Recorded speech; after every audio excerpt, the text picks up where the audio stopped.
రాష్ట్రంలో ఒక అంశం ఇప్పుడు తెర మీదకి వచ్చింది. ఏంటంటే స్పీకర్ ఏదైతే 10 మంది ఎమ్మెల్యేలకు పార్టీ ఫిరాయించారన్న ఆరోపణల నేపథ్యం ఎదుర్కొంటున్నటువంటి వాళ్ళందరికీ 10 మందికి స్పీకర్ నోటీసులు ఇస్తే అందులో 8 మంది మేము ఇంకా పార్టీ మారలేదు, బీఆర్ఎస్ పార్టీలో ఉన్నాం, కాంగ్రెస్లో చేరలేదనేది 8 మంది వివరణ ఇచ్చినట్టుగా తెలుస్తూ ఉంది.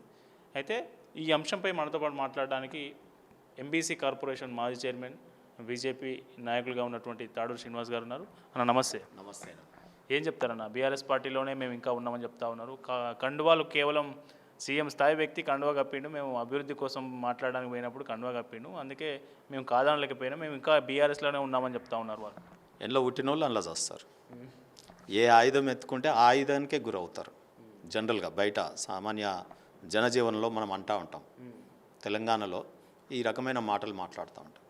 రౌడిజంలో ఉన్నోళ్ళు రౌడిజంతోనే చచ్చిపోతారు, కత్తి పట్టినోడు కత్తితోనే చచ్చిపోతాడు, తుపాకీ పట్టినోడు తుపాకీతోనే చచ్చిపోతాడు అన్నట్టు ఈ పార్టీలు, బీఆర్ఎస్ పార్టీ, కాంగ్రెస్ పార్టీ ఫిరాయింపులను ప్రోత్సహించింది.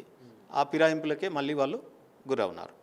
నేను అన్నాను ఆ రోజు కేసీఆర్ గారితో, నేను కాగితం మీద రాసిచ్చిన ఒక రాష్ట్ర కార్యవర్గంలో, నేను ఆ రోజు రాష్ట్ర సెక్రటరీగా, నేటి ఫిరాయింపులు రేపు పిరంగులై నీ మీదకే వెళ్తాయి సార్ అని చెప్పి రాసిచ్చిన. నేటి ఫిరాయింపులు రేపు పిరంగులై నీ మీదకే వెళ్తాయి అని చెప్పిన. ఇప్పుడు కడియం శ్రీహరి గారు కావచ్చు, ఇంకోరు కావచ్చు, అందరినీ పేర్లు ఆయన ప్రోత్సహించిన ఫిరాయింపులన్నీ మళ్ళీ వెళ్ళిపోయారు కదా. ఈయన గవర్నమెంట్ ఉంటే ఈయన దగ్గరికి వచ్చింది, ఆయన గవర్నమెంట్ ఉంటే ఆయన దగ్గరికి పోయారు. వీళ్ళు కొంగలు కదా, ఫిరాయింపులు అనేటోళ్ళు రాజకీయ పార్టీల కొంగలు. నీళ్ళు ఎక్కడుంటే అక్కడ పోతాయి, చేపలు ఎక్కడుంటే అక్కడ పోతాయి. నీ గురించి రారు వాళ్ళు, ప్రజల కోసం రారు. వారి పదవులు ఏది ప్రభుత్వం ఉన్నా దాంట్లో ఎప్పుడు కూడా ఆ పదవులలో కొనసాగడానికి మాత్రమే వస్తారు. వాళ్ళు ప్రజల సంక్షేమం కాదు, కుటుంబ సంక్షేమం కోసం వస్తారు. ఇప్పుడు కేసీఆర్ గారు, నువ్వైతే నీ కుటుంబ సంక్షేమం కోసం మాత్రమే ఎట్లా పాటుపడినవో, బంగారు తెలంగాణ అంటూ బంగారు కుటుంబం నువ్వు చేసుకొని, అదే రకంగా కాంగ్రెస్ పార్టీ కూడా ఇదైతే మొదటి నుంచి ఈ విత్తనాలని, ఫిరాయింపుల విత్తనాలని ఈ దేశంలో వెదజల్లింది కాంగ్రెస్ పార్టీ కదా. మళ్ళీ దానికే గురై ఏదైతే ఫిరాయింపులతోని ఆగమాగం అయిపోయిందో కాంగ్రెస్ పార్టీ, రాజీవ్ గాంధీ గారు దీంతో నేను చచ్చిపోతున్నా, నా పార్టీ ఇబ్బందిలో పడుతుంది, రేపు ఫ్యూచర్లో రాకూడదని ఫిరాయింపుల చట్టాన్ని తెచ్చినాడు. చట్టాన్ని తెచ్చి తనకు అనుకూలమైన లొసుగులను పెట్టుకున్నారు ఆ రోజు. మరి ఆ చట్టం తెచ్చినప్పుడు పూల్ ప్రూఫ్ తేయాలి కదా, తేరు. ఎప్పుడు కూడా కాంగ్రెస్ పార్టీ తనకు ఫ్యూచర్లో అనుకూలమైనటువంటి వెసులుబాటు పెట్టుకొని చేసినారు. ఆ వెసులుబాటు ఇప్పుడు ఏమైపోయింది, వాడుకొని చేస్తే ఇప్పుడు ఇవాళ మీరు కుదురుతూ ఉన్నారు. బీఆర్ఎస్ పార్టీ, కాంగ్రెస్ పార్టీ దొందే ఈ రాష్ట్రంలో. నేను ఎందుకు చెప్తున్నా అంటే, హైకోర్టులలో అవినీతి కేసులలో ఏం చెప్తా ఉన్నారు, కేసీఆర్ గారు అఫిడవిట్, ఈ ఫార్ములాలో కేటీఆర్ గారు అఫిడవిట్, కాళేశ్వరంలో కేసీఆర్ గారు అఫిడవిట్ ఏమనేసినారు, బయట ఏం స్పీచ్లు చెప్తా ఉన్నారు. ఆర్ఎస్ ప్రవీణ్ గారు బాంబులు పెట్టినారు, బాంబులతో కూలిపోయిందని అంటారు. జగదీశ్వర్ రెడ్డి అంటాడు, నా ఆర్ఎస్ ప్రవీణ్ అంటాడు, నా కేటీఆర్ అంటాడు. మరి హైకోర్టులో ఏమైనా అఫిడవిట్ వేసిరు, ప్రకృతి విపత్తుతో కూలిపోయినాయి అని అంటారు. అదే రకంగా కాంగ్రెస్ పార్టీ కూడా అంతే కదా, కోర్టులో ఒక అఫిడవిట్లు వేస్తారు, అక్కడ అడ్వకేట్ జనరల్ గారు ఒకటి వాదిస్తారు, ఈయన చేసేది ఒకటి ఉంటుంది. మళ్ళీ ఇప్పుడున్న ముఖ్యమంత్రి చాలా హుషారు. ఆయన ఏంటంటే కేసీఆర్ గారి షూస్లో ఈయన కాళ్ళు పెట్టి నడుస్తున్నాడు తప్ప కొత్తదనం ఏమీ లేదు ఈ రాష్ట్రంలో. నేను మీ దృష్టికి తీసుకొస్తున్నా, ఏ విషయంలో సేమ్ ఆయన ఏమైతే చేసిండో వాటినే ఫాలో అవుతాడు. అదే అధికారులను కొనసాగిస్తూ ఉన్నాడు, కరప్టెడ్ అధికారులని, అదే కరప్టెడ్ వాళ్ళని, లీడర్స్ అందరినీ పార్టీలో చేర్చుకున్నాడు. ఈయన చుట్టూ కూడా అదే రకంగా కోటరీ పెట్టుకొని. మీకు ఇంకా ఒకటి వండర్ఫుల్ చెప్తా నేను, ఇవాళ జిహెచ్ఎంసీ విషయానికి జిహెచ్ఎంసీ కమిషనర్ ఎక్కడున్నారు అనుకుంటారు? ఈ జిహెచ్ఎంసీ అంతా ఈ హైదరాబాద్ నగరాన్ని పరిపాలన ఎవరు చూస్తున్నారు అనుకుంటున్నారు మీరు? దారుసలాం మనకు జిహెచ్ఎంసీ ఆఫీస్, ఓవైసీ అక్కడ కదా, జిహెచ్ఎంసీ కమిషనర్ లాగా వ్యవహారం. ఆయన చెప్పిన వాళ్ళకి జిహెచ్ఎంసీలో పోస్టింగ్లు, ఆయన చెప్పిన వాళ్ళకే అనుమతులు. మరి అందుకే ఆయన బిల్డింగ్ గులగొడతారా, మంది బిల్డింగ్లు గులగొడతారు. సో ఈ రకంగా నేను ఏమంటున్నా అంటే, చెప్పేది ఒకటి చేసేది ఒకటి. ఈ రేవంత్ రెడ్డి, కేసీఆర్ గారు దీనికి వాళ్ళు ఛాంపియన్గా. సో అందుకే ప్రజలకు ఇప్పుడు తెలుస్తూ ఉంది. అందుకే ఏం చేస్తున్నారు, ఇప్పుడు విఘ్నులలో మొన్న గ్రాడ్యుయేట్ టీచర్స్లలో, విజ్ఞానవంతులలో మార్పు వచ్చేసింది. ఎమ్మెల్సీ ఎన్నికలలో బీజేపీని అఖండ మెజార్టీతో గెలిపించినారు. డబ్బులున్నా, ప్రభుత్వం ఉన్నా, రేవంత్ రెడ్డి గారు ఎంత హుషారు లెక్కలు చేసినా ఎమ్మెల్సీలో కుప్పగూలిపోయినాడు, 0. అంతకుముందు ఎంపీ ఎలక్షన్స్లలో బీఆర్ఎస్కు 0. అంటే 0 మార్కుల స్టూడెంట్లు ఇవాళ వీళ్ళిద్దరు, రేవంత్ రెడ్డి, కేసీఆర్ ఇద్దరు కూడా బ్యాడ్ స్టూడెంట్స్. పొలిటికల్ సైన్స్లో కానీ ప్రజా సంక్షేమంలో కానీ పరిపాలనలో కానీ ఇవాళ 0 మార్కులు ప్రజల చేత వేయించుకున్న వాళ్ళు ఎవరు అంటే అది కేసీఆర్ గారు, రేవంత్ రెడ్డి గారు.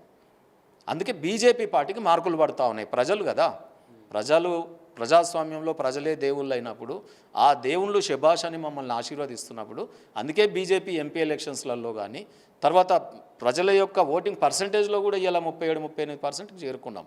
ఎమ్మెల్సీ ఎన్నికలలో మేము గెలుస్తూ ఉన్నాం.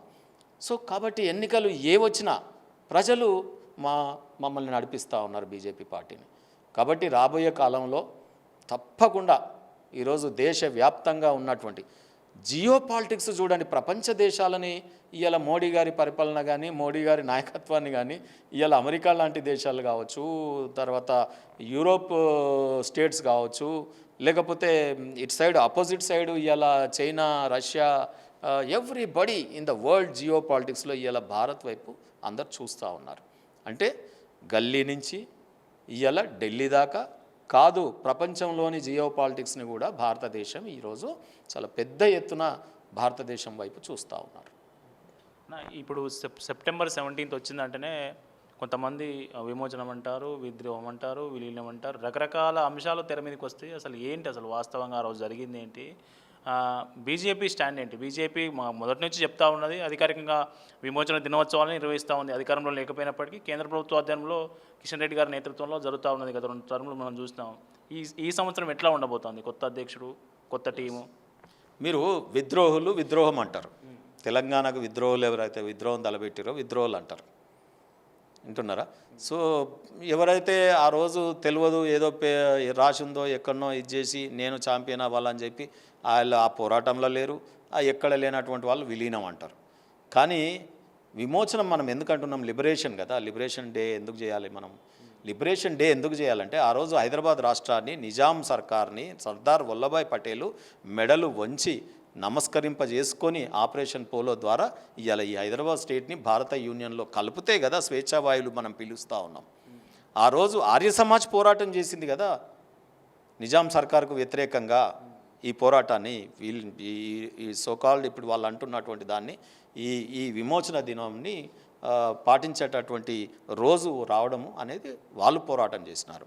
వాళ్ళు కమ్యూనిస్టులు అంటారు మేము ఏది సాయుధ పోరాటం చేసినాము, అది సాయుధ పోరాటం నిజాంకి వ్యతిరేకంగా చేసినావు, సాయుధ పోరాటం భూస్వాములకు వ్యతిరేకంగా చేసినావు కదా.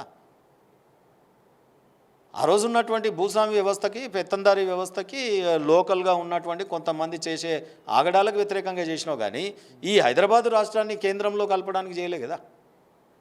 కాబట్టి ఇవాళ సర్దార్ వల్లభాయ్ పటేల్ అయినా ఇవాళ మేము డిమాండ్ చేసినాం. బీజేపీ మహారాష్ట్రలో జరుపుతూ ఉంది ప్రభుత్వ ఉత్సవాలు, కర్ణాటకలో జరుపుతూ ఉన్నారు. వైనాట్ తెలంగాణ అండి. సో ప్రభుత్వం 10 ఏళ్ళు కేసీఆర్ గారి ఆధ్వర్యంలో ప్రభుత్వం ఏర్పాటు చేసేదాకా ఒక మాట, తెలంగాణ రాష్ట్రం వచ్చినాక నువ్వే అధికారంలోకి వచ్చి నువ్వే ముఖ్యమంత్రి, అప్పుడు జెండా గుంజనికి నీకు శాతగాలే, నీ పార్టీ ఆఫీస్లో గుంజుతావు ఏదో నిమాయిష్. అందుకే బీజేపీ పార్టీ చెప్పింది చేస్తూ ఉంది కదా. ఇవాళ ఆ రోజు అమిత్ షా గారిని పిలిచి ఆర్మీ పెరేడ్ జిమ్కా నగరంలో చాలా గొప్పగా నిర్వహించడం జరిగింది. ఆ తర్వాత కిషన్ రెడ్డి గారు కేంద్ర మంత్రిగా చాలా గొప్పగా ఉత్సవాలను నిర్వహించుకోవడం జరిగింది. కేంద్రం ప్రభుత్వం నిర్వహిస్తూ ఉంది.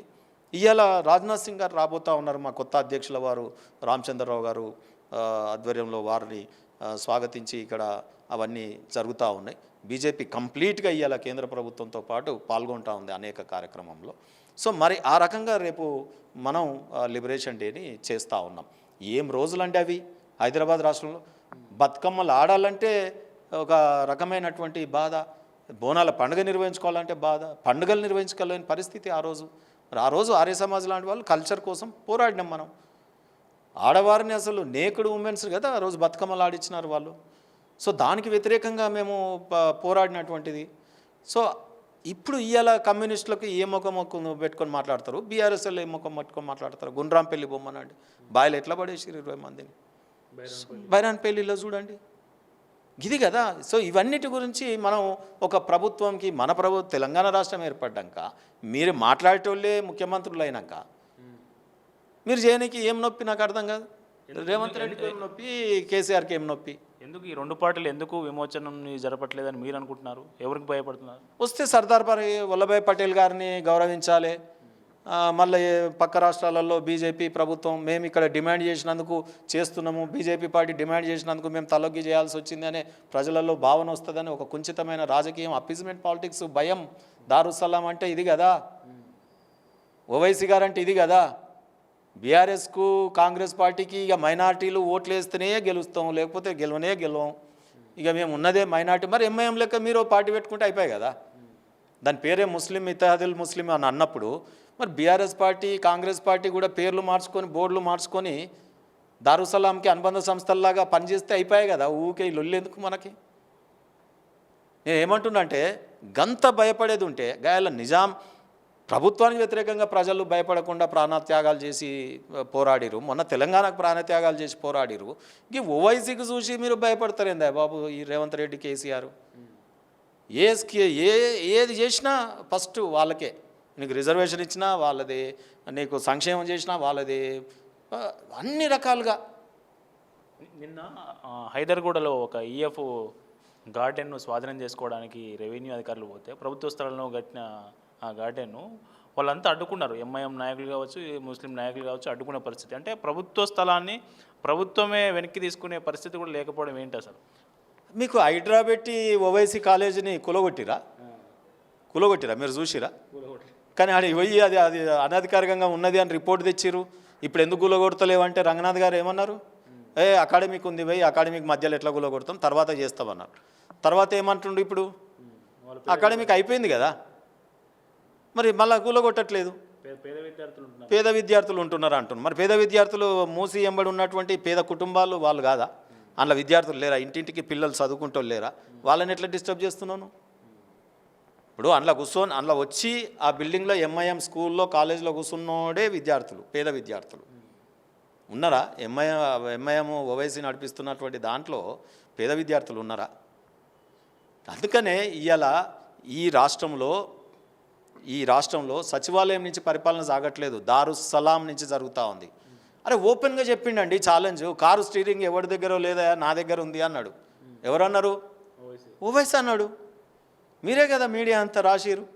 మరి పోత స్టీరింగ్ ఉడవిక్కొని పోయి ఇప్పుడు రేవంత్ రెడ్డి స్టీరింగు మళ్ళా దారుసలాంలో ఉంది.